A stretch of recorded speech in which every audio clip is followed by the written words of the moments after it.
ಓಂ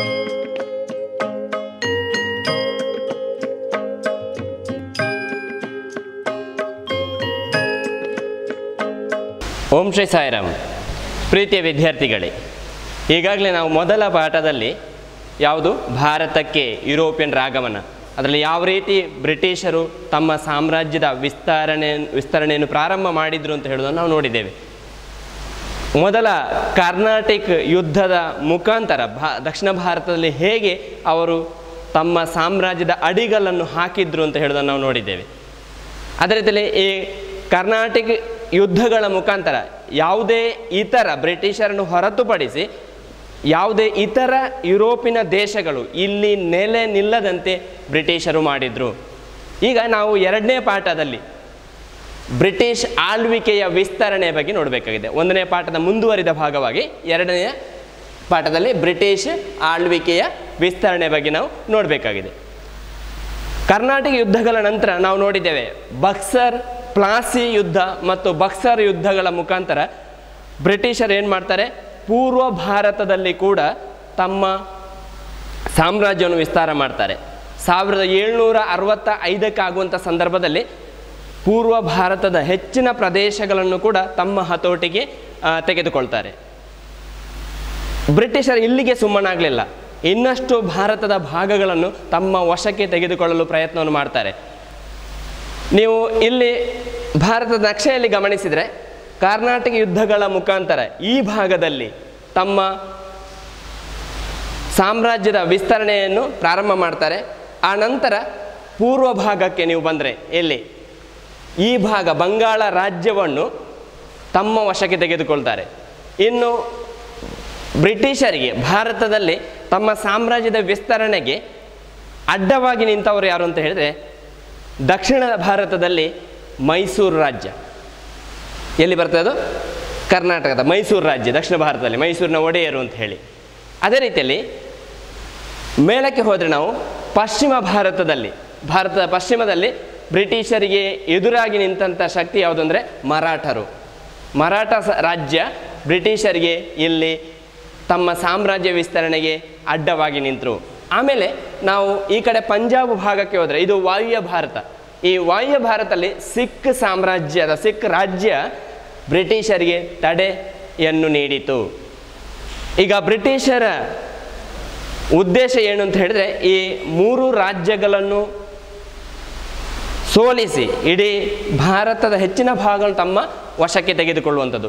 ಇಲ್ಲಿ ನಿಮಗೆ ಗೊತ್ತಿದೆ, ದಕ್ಷಿಣ ಭಾರತದಲ್ಲಿ ಮೈಸೂರು ರಾಜ್ಯದಲ್ಲಿ ಹೈದರಾಲಿ ಮತ್ತು ಟಿಪ್ಪು ಸುಲ್ತಾನ್ ಇವರು ಬ್ರಿಟಿಷರಿಗೆ ಪ್ರಬಲವಾದಂಥ ಸ್ಪರ್ಧೆಯನ್ನು ನೀಡಿದರು. ಅದೇ ರೀತಿಯಲ್ಲಿ ನಿಮಗೆ ಈಗಾಗಲೇ ಗೊತ್ತಿದೆ 4 ಯುದ್ಧಗಳನ್ನು, ಮೈಸೂರು ರಾಜ್ಯವನ್ನು ಬ್ರಿಟಿಷರು ವಶಕ್ಕೆ ತೆಗೆದುಕೊಳ್ಳಲಿಕ್ಕೆ 4 ಯುದ್ಧಗಳನ್ನು ಮಾಡಬೇಕಂತ ಪರಿಸ್ಥಿತಿ ಬರ್ತದೆ. 1ನೇ ಆಂಗ್ಲೋ ಮೈಸೂರು ಯುದ್ಧ, 2ನೇ ಆಂಗ್ಲೋ ಮೈಸೂರು ಯುದ್ಧ, 3ನೇ ಆಂಗ್ಲೋ ಮೈಸೂರು ಯುದ್ಧ, 4ನೇ ಆಂಗ್ಲೋ ಮೈಸೂರು ಯುದ್ಧಗಳು. ಅದನ್ನು ಮುಂದಿನ ಪಾಠದಲ್ಲಿ ನೋಡಲಿಕ್ಕಿದ್ದೇವೆ. ಆಮೇಲೆ ಈ ಭಾಗದಲ್ಲಿ ಮರಾಠ ರಾಜ್ಯದೊಂದಿಗೆ ಬ್ರಿಟಿಷರು 3 ಯುದ್ಧಗಳನ್ನು ಮಾಡ್ತಾರೆ. ಇಲ್ಲಿ ನಿಮಗೆ ಗೊತ್ತಿದೆ, ಮರಾಠ ರಾಜ್ಯದಲ್ಲಿ ಪೇಶ್ವೆಗಳು ಆಳ್ವಿಕೆಯನ್ನು ಮಾಡ್ತಾ ಇದ್ದಾರೆ. ಇವರೊಂದಿಗೆ ಬ್ರಿಟಿಷರು 3 ಯುದ್ಧಗಳನ್ನು ಮಾಡುವ ಮುಖಾಂತರ ಆ ಮರಾಠರನ್ನು ಕೂಡ ತಮ್ಮ ಸುಪರ್ದಿಗೆ ತೆಗೆದುಕೊಳ್ತಾರೆ. 1ನೇ ಆಂಗ್ಲೋ ಮರಾಠ ಯುದ್ಧ, 2ನೇ ಆಂಗ್ಲೋ ಮರಾಠ ಯುದ್ಧ, 3ನೇ ಆಂಗ್ಲೋ ಮರಾಠ ಯುದ್ಧ ಅಂತೇಳಿ. ಆಮೇಲೆ ಇಲ್ಲಿ ಪಂಜಾಬಲ್ಲಿ ಈ ಭಾಗದಲ್ಲಿ ಸಿಖ್ ರಾಜ್ಯ, ಇಲ್ಲೂ ಕೂಡ ಬ್ರಿಟಿಷರು ಸಿಖ್ಖರೊಂದಿಗೆ 2 ಯುದ್ಧಗಳನ್ನು ಮಾಡಬೇಕಂತ ಪರಿಸ್ಥಿತಿ ಬರ್ತದೆ. 1ನೇ ಆಂಗ್ಲೋ ಸಿಖ್ ಯುದ್ಧ, 2ನೇ ಆಂಗ್ಲೋ ಸಿಖ್ ಯುದ್ಧ ಅಂತಲೇ. ಈ ರೀತಿಯಲ್ಲಿ ಬ್ರಿಟಿಷರು ತಮ್ಮ ಸಾಮ್ರಾಜ್ಯ ವಿಸ್ತರಣೆಯನ್ನು ಹೇಗೆ ಮಾಡಿದರು ಅಂತ ಹೇಳೋದನ್ನು ನಾವು ಈ ಪಾಠದಲ್ಲಿ ನೋಡೋಣ. ಮೊದಲಿಗೆ ಇದಲ್ಲದೆ ಈ ಯುದ್ಧಗಳ ಅಲ್ಲದೆ ಕೆಲವು ಉಪಾಯವಾಗಿ ಕೂಡ ಬ್ರಿಟಿಷರು ಕೆಲವೊಂದು ರಾಜ್ಯಗಳನ್ನು ತಮ್ಮ ಹತೋಟಿಗೆ ತೆಗೆದುಕೊಳ್ತಾರೆ. ಅಂದರೆ ಕೆಲವು ನೀತಿಗಳನ್ನು ಜಾರಿಗೆ ತರ್ತಾರೆ. ಮುಖ್ಯವಾಗಿ ಸಹಾಯಕ ಸೈನ್ಯ ಪದ್ಧತಿ, ಅದೇ ರೀತಿಯಲ್ಲಿ ದತ್ತು ಮಕ್ಕಳಿಗೆ ಹಕ್ಕಿಲ್ಲ ಎಂಬಂಥ ನೀತಿಗಳನ್ನು ಕೂಡ ಜಾರಿಗೆ ತರುವ ಮುಖಾಂತರ ಯುದ್ಧವಿಲ್ಲದೆ ಉಪಾಯವಾಗಿ ಭಾರತದ ಕೆಲವು ರಾಜ್ಯಗಳನ್ನು ತಮ್ಮ ಸಾಮ್ರಾಜ್ಯಕ್ಕೆ ಸೇರಿಸಿಕೊಳ್ತಾರೆ. ಈಗ ಮೊದಲಿಗೆ ನಾವು ಮೊದಲ ಆಂಗ್ಲೋ ಮರಾಠ ಯುದ್ಧದ ಬಗ್ಗೆ ನೋಡೋಣ. ಮೊದಲ ಆಂಗ್ಲೋ ಮರಾಠ ಯುದ್ಧದ ಬಗ್ಗೆ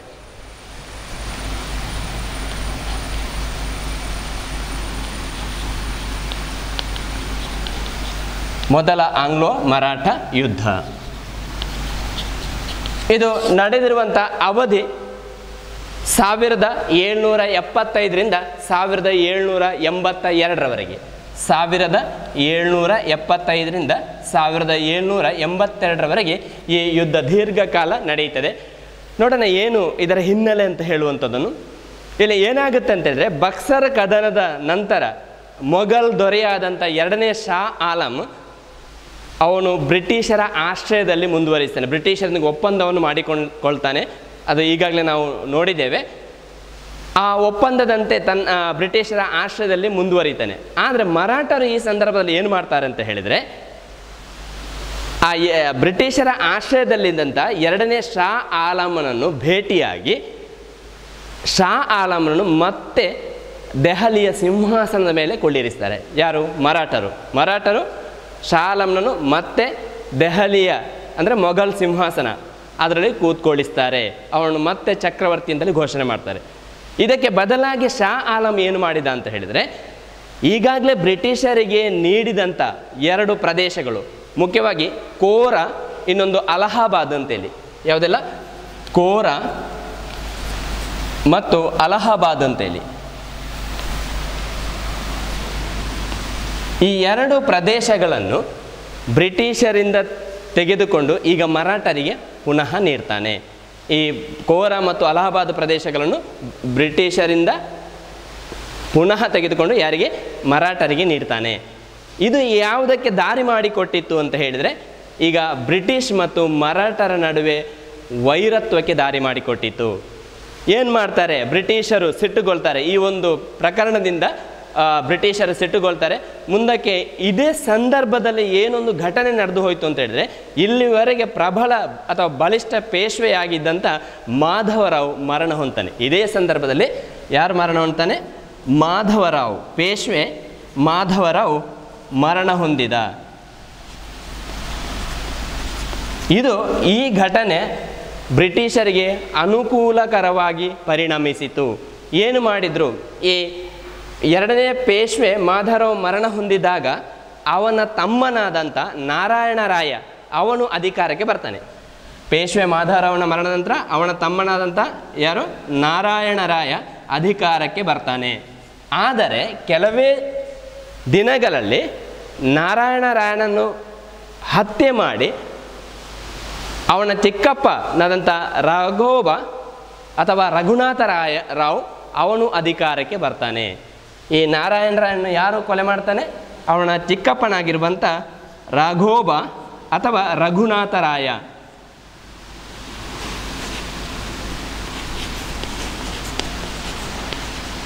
ರಘುನಾಥ ರಾವ್ ಇವನು ಅಧಿಕಾರಕ್ಕೆ ಬರ್ತಾನೆ. ಆದರೆ ಇಲ್ಲಿ ಮುಂದೆ ಏನಾಗುತ್ತೆ ಅಂತ ಹೇಳಿದ್ರೆ, ಇದನ್ನು ಇತರ ಮರಾಠರು ವಿರೋಧಿಸ್ತಾರೆ. ನಿಮಗೆ ಗೊತ್ತಿದೆ, 9ನೇ ತರಗತಿಯಲ್ಲಿ ಕಲ್ತಿದ್ರಿ, ಮರಾಠರಲ್ಲಿ 5 ಪಂಗಡಗಳಿವೆ ಅಂತೇಳಿ. 5 ಪಂಗಡಗಳು ಮರಾಠ ಅಥವಾ ಈ ಮರಾಠ ರಾಜ್ಯ ಅಂತ ಹೇಳಿದರೆ ಈ 5 ಪಂಗಡಗಳ ಒಕ್ಕೂಟವಾಗಿದೆ.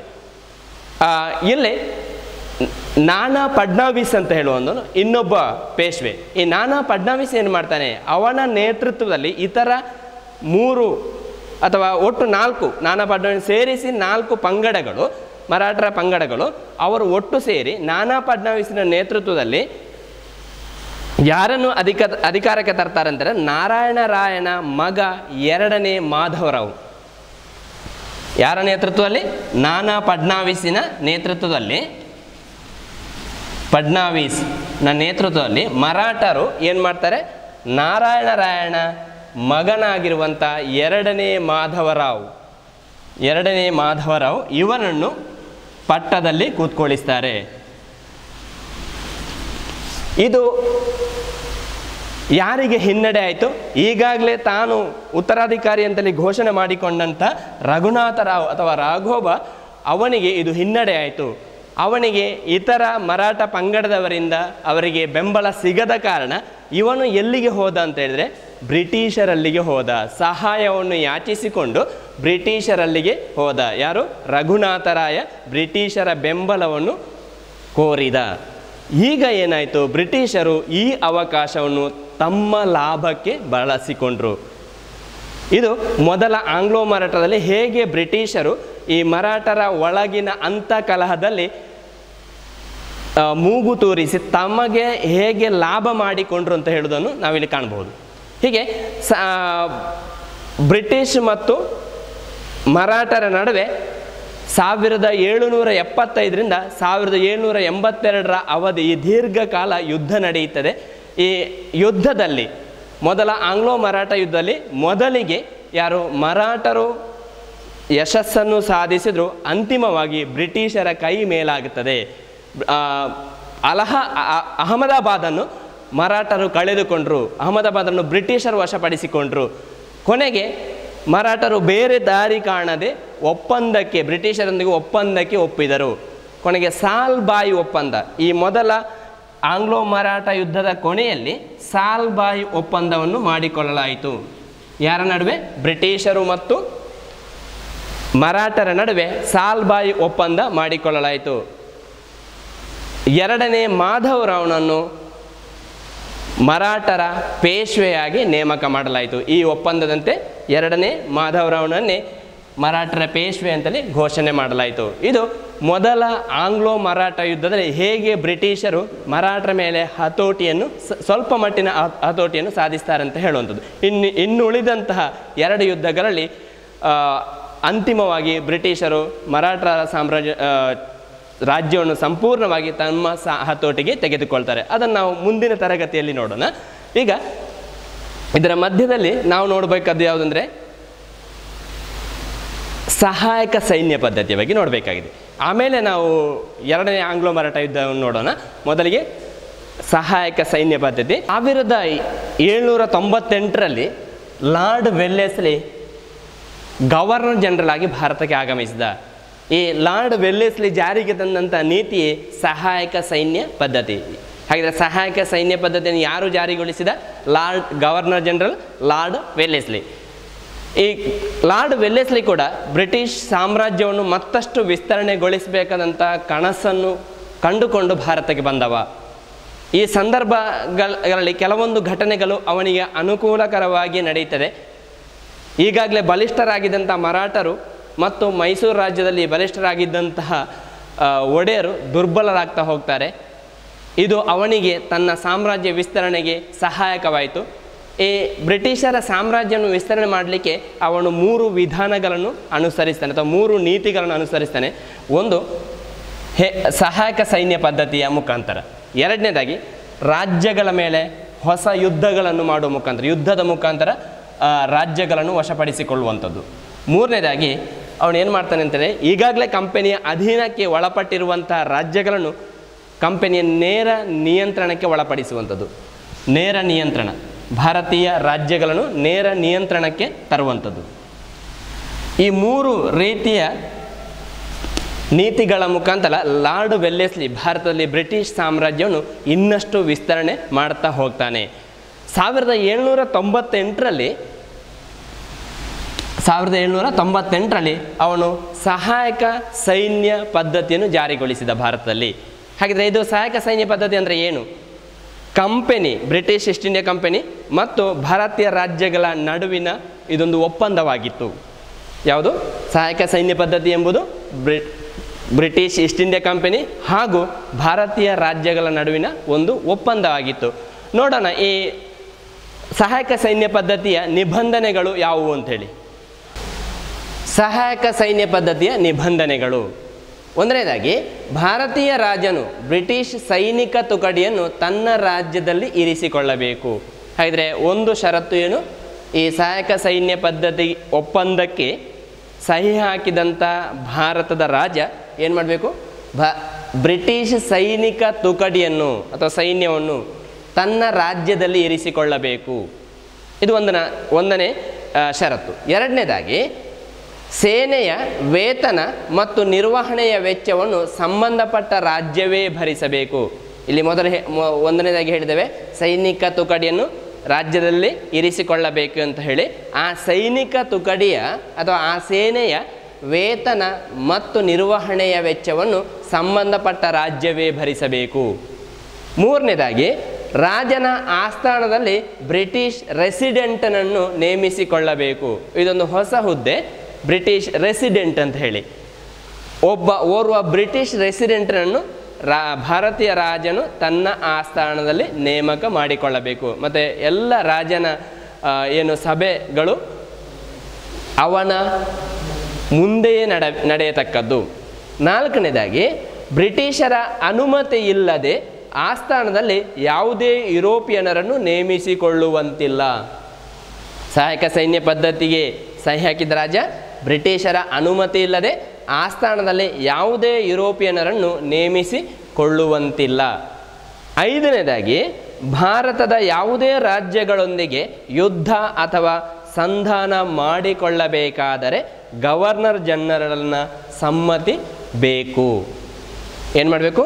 ಭಾರತೀಯ ರಾಜ್ಯ ಸಹಿ ಹಾಕಿದಂಥ ಭಾರತೀಯ ರಾಜ್ಯ ಇತರ ರಾಜ್ಯಗಳೊಂದಿಗೆ ಯುದ್ಧ ಅಥವಾ ಸಂಧಾನ ಅದನ್ನು ಮಾಡಿಕೊಳ್ಬೇಕಿದ್ರು ಗವರ್ನರ್ ಜನರಲ್ನ ಒಪ್ಪಿಗೆಯನ್ನು ಪಡೆಯಬೇಕು.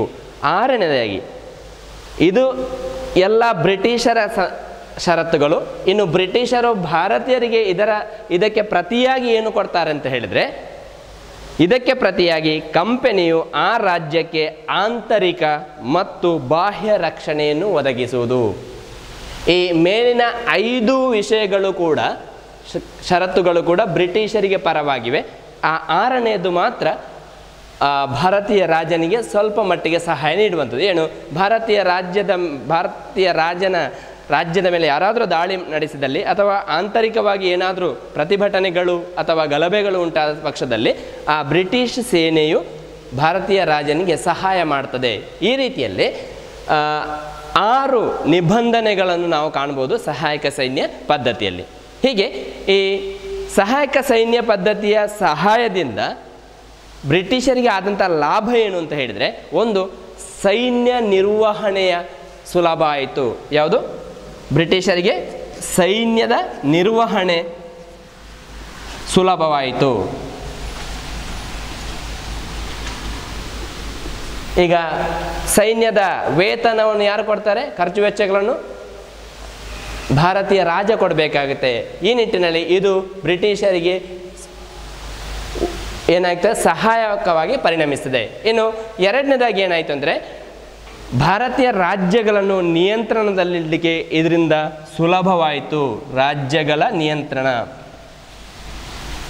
ಬ್ರಿಟಿಷರ ವಿರುದ್ಧವಾಗಿ ಭಾರತದ ರಾಜ ಏನಾದರೂ ಪಿತೂರಿಯನ್ನು ಅಥವಾ ರಹಸ್ಯವಾದಂಥ ಕಾರ್ಯಸೂಚಿಯನ್ನು ಹೊಂದಿದ್ದರೆ ಸುಲಭವಾಗಿ ಬ್ರಿಟಿಷ್ ಸೇನೆ ಅಲ್ಲಿ ಅದನ್ನು ನಿಯಂತ್ರಣಕ್ಕೆ ತರಬಹುದಿತ್ತು. ರಾಜ್ಯವೊಂದು ಬ್ರಿಟಿಷ್ ವಿರುದ್ಧವಾಗಿ ಯುದ್ಧ ಸಾರಿದರೆ ತಕ್ಷಣ ಬ್ರಿಟಿಷ್ ಸೇನೆ ಅಲ್ಲಿ ಇರುವುದರಿಂದ ತಕ್ಷಣವಾಗಿ ಅದನ್ನು ದಮನಿಸಲಿಕ್ಕೆ ಬ್ರಿಟಿಷರಿಗೆ ಸಹಾಯ ಆಗ್ತಾಯಿತ್ತು. ಇದರೊಟ್ಟಿಗೆ ಆರ್ಥಿಕವಾಗಿ ಕೂಡ ಬ್ರಿಟಿಷರು ಭಾರತೀಯರನ್ನು ಶೋಷಣೆಗೆ ಒಳಪಡಿಸಿದರು. ಈ ಸಹಾಯಕ ಸೈನ್ಯ ಪದ್ಧತಿ ಹಾಗೂ ಇತರ ನೀತಿಗಳ ಮುಖಾಂತರ ಕೂಡ ಬ್ರಿಟಿಷರು ಭಾರತೀಯರನ್ನು ಏನು ಮಾಡ್ತಾರೆ? ಆರ್ಥಿಕ ಶೋಷಣೆಗೆ ಒಳಪಡಿಸಿದ್ದಾರೆ. ಹಾಗಿದ್ರೆ ಈ ಸಹಾಯಕ ಸೈನ್ಯ ಪದ್ಧತಿಗೆ ಒಳಪಟ್ಟಂಥ ರಾಜ್ಯಗಳು ಯಾವುವು ನೋಡೋಣ. ಸಹಾಯಕ ಸೈನ್ಯ ಪದ್ಧತಿಗೆ ಸಹಿ ಮಾಡಿದ ರಾಜ್ಯಗಳು. ಸಹಾಯಕ ಸೈನ್ಯ ಪದ್ಧತಿಗೆ ಮೊಟ್ಟ ಮೊದಲು ಸಹಿ ಹಾಕಿದ ರಾಜ್ಯ ಯಾವುದು ಅಂದರೆ ಹೈದರಾಬಾದ್ ಸಂಸ್ಥಾನ. ಹೈದರಾಬಾದ್ ಸಂಸ್ಥಾನ ನಿಜಾಮ ಈ ಸಹಾಯಕ ಸೈನ್ಯ ಪದ್ಧತಿಗೆ ಒಳಪಟ್ಟಂಥ ಮೊದಲ ರಾಜ್ಯ. ಆಮೇಲೆ ನಂತರದಲ್ಲಿ ಮೈಸೂರು ರಾಜ್ಯ, ಔಧ್, ತಂಜಾವೂರು, ಮರಾಠರು, ಆರ್ಕಾಟ್, ಪೂರ್ಣ, ಬಿರಾರ್, ಗ್ವಾಲಿಯರ್ ಈ ರಾಜ್ಯಗಳು ಕೂಡ ಮುಂದಿನ ಸಮಯಗಳಲ್ಲಿ ಈ ಸಹಾಯಕ ಸೈನ್ಯ ಪದ್ಧತಿಗೆ ಸಹಿಯನ್ನು ಹಾಕ್ತವೆ.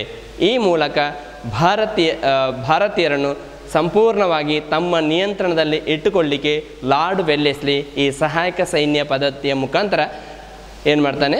ಯಶಸ್ಸನ್ನು ಸಾಧಿಸ್ತಾನೆ. ಇವತ್ತಿನ ಈ ತರಗತಿಯಲ್ಲಿ ಕಲಿತಿರುವಂಥ ಪ್ರಮುಖ ವಿಚಾರಗಳನ್ನು ನೋಡೋಣ ಕೆಲವೊಮ್ಮೆ. ಮೊದಲ ಆಂಗ್ಲೋ ಮರಾಠ ಯುದ್ಧದಲ್ಲಿ ಬ್ರಿಟಿಷರನ್ನು ಸಂಪರ್ಕಿಸಿದಂತಹ ಮರಾಠ ನೇತಾರ ಯಾರು? ರಘುನಾಥರಾಯ. ರಘುನಾಥರಾಯ ಏನು ಮಾಡ್ತಾನೆ? ಬ್ರಿಟಿಷರನ್ನು ಸಂಪರ್ಕ ಮಾಡ್ತಾನೆ. ಈ ಮೊದಲ ಆಂಗ್ಲೋ ಮರಾಠ ಯುದ್ಧ ಯಾವ ಒಪ್ಪಂದದೊಂದಿಗೆ ಕೊನೆಗೊಂಡಿತು? ಸಾಲ್ಬಾಯ್ ಒಪ್ಪಂದದೊಂದಿಗೆ. ಸಾಲ್ಬಾಯ್ ಒಪ್ಪಂದದೊಂದಿಗೆ ಮೊದಲ ಆಂಗ್ಲೋ ಮರಾಠ ಯುದ್ಧ ಕೊನೆಗೊಂಡಿತು. ಹಾಗೆ ಭಾರತಕ್ಕೆ ಗವರ್ನರ್ ಜನರಲ್ ಆಗಿ ಆಗಮಿಸಿದಂತಹ ಅದೇ ರೀತಿ ಸಹಾಯಕ ಸೈನ್ಯ ಪದ್ಧತಿಯನ್ನು ಜಾರಿಗೊಳಿಸಿದಂಥ ವ್ಯಕ್ತಿ ಯಾರು? Lord Wellesley. ಲಾರ್ಡ್ ವೆಲ್ಲೆಸ್ಲಿ 1798ರಲ್ಲಿ ಭಾರತಕ್ಕೆ ಗವರ್ನರ್ ಜನರಲ್ ಆಗಿ ಬರ್ತಾನೆ. ಅದೇ ರೀತಿಯಲ್ಲಿ ಸಹಾಯಕ ಸೈನ್ಯ ಪದ್ಧತಿಯನ್ನು ಜಾರಿಗೊಳಿಸಿದವನು ಕೂಡ ಲಾರ್ಡ್ ವೆಲ್ಲೆಸ್ಲಿ. ಇವನು ಯಾವ 3 ರೀತಿಯ ವಿಧಾನಗಳನ್ನು ಅನುಸರಿಸ್ತಾನೆ ಬ್ರಿಟಿಷ್ ಸಾಮ್ರಾಜ್ಯದ ವಿಸ್ತರಣೆಗೆ? ಒಂದನೇದಾಗಿ ಸಹಾಯಕ ಸೈನ್ಯ ಪದ್ಧತಿಯನ್ನು ಜಾರಿಗೊಳಿಸ್ತಾನೆ. ಎರಡನೇದಾಗಿ ಭಾರತದ ರಾಜ್ಯಗಳೊಂದಿಗೆ ಹೊಸ ಯುದ್ಧಗಳನ್ನು ಮಾಡ್ತಾನೆ. ಆ ಮೂಲಕ ರಾಜ್ಯಗಳನ್ನು ತನ್ನ ಸಾಮ್ರಾಜ್ಯಕ್ಕೆ ಸೇರಿಸಿಕೊಳ್ತಾನೆ. ಮೂರನೇದಾಗಿ ಈಗಾಗಲೇ ಬ್ರಿಟಿಷರ ಅಧೀನದಲ್ಲಿದ್ದಂತಹ ರಾಜ್ಯಗಳನ್ನು ಬ್ರಿಟಿಷರ ನೇರ ನಿಯಂತ್ರಣಕ್ಕೆ ತರ್ತಾನೆ. ಸಹಾಯಕ ಸೈನ್ಯ ಪದ್ಧತಿಯ ನಿಬಂಧನೆಗಳಾವು? ಒಂದನೇದಾಗಿ ಭಾರತೀಯ ರಾಜನು ಬ್ರಿಟಿಷ್ ಸೈನಿಕ ತುಕಡಿಯನ್ನು ತನ್ನ ರಾಜ್ಯದಲ್ಲಿ ಇರಿಸಿಕೊಳ್ಳಬೇಕು. ಎರಡನೇದಾಗಿ ಸೇನೆಯ ವೇತನ ಮತ್ತು ನಿರ್ವಹಣೆಯ ವೆಚ್ಚವನ್ನು ಸಂಬಂಧಪಟ್ಟ ರಾಜ್ಯವೇ ಭರಿಸಬೇಕು. 3, ರಾಜನ ಆಸ್ಥಾನದಲ್ಲಿ ಬ್ರಿಟಿಷ್ ರೆಸಿಡೆಂಟನನ್ನು ನೇಮಿಸಿಕೊಳ್ಳಬೇಕು. 4, ಬ್ರಿಟಿಷರ ಅನುಮತಿ ಇಲ್ಲದೆ ಆಸ್ಥಾನದಲ್ಲಿ ಯಾವುದೇ ಯುರೋಪಿಯನರನ್ನು ನೇಮಿಸಿಕೊಳ್ಳುವಂತಿಲ್ಲ. 5, ಭಾರತದ ಯಾವುದೇ ರಾಜ್ಯಗಳೊಂದಿಗೆ ಯುದ್ಧ ಅಥವಾ ಸಂಧಾನ ಮಾಡಿಕೊಳ್ಳಬೇಕಾದರೆ ಗವರ್ನರ್ ಜನರಲ್ನ ಒಪ್ಪಿಗೆ ಪಡೆಯಬೇಕು. 6ನೇದಾಗಿ ಇದಕ್ಕೆ ಪ್ರತಿಯಾಗಿ ಕಂಪನಿಯು ಆ ರಾಜ್ಯಕ್ಕೆ ಆಂತರಿಕ ಮತ್ತು ಬಾಹ್ಯ ರಕ್ಷಣೆಯನ್ನು ಒದಗಿಸುವುದು. ಅದೇ ರೀತಿ ಸಹಾಯಕ ಸೈನ್ಯ ಪದ್ಧತಿಗೆ ಸಹಿ ಹಾಕಿದಂಥ ಮೊದಲ ರಾಜ್ಯ ಯಾವುದು? ಹೈದರಾಬಾದ್ ಸಂಸ್ಥಾನ. ಹೈದರಾಬಾದಿನ ನಿಜಾಮ ಈ ಸಹಾಯಕ ಸೈನ್ಯ ಪದ್ಧತಿಗೆ ಮೊದಲು ಸಹಿ ಹಾಕ್ತಾನೆ. ಆಮೇಲೆ ಇತರ ರಾಜ್ಯಗಳಾದ ಮೈಸೂರು ರಾಜ್ಯ, ಔಧ್, ತಂಜಾವೂರು, ಮರಾಠ, ಆರ್ಕಾಟ್, ಪೂನಾ, ಬೇರಾರ್, ಗ್ವಾಲಿಯರ್ ಇತ್ಯಾದಿ ರಾಜ್ಯಗಳು ಕೂಡ ಮುಂದಿನ ಅವಧಿಯಲ್ಲಿ ಸಹಾಯಕ ಸೈನ್ಯ ಪದ್ಧತಿಗೆ ಸಹಿಯನ್ನು ಹಾಕ್ತವೆ. ಸಾಯಿರಾಮ್.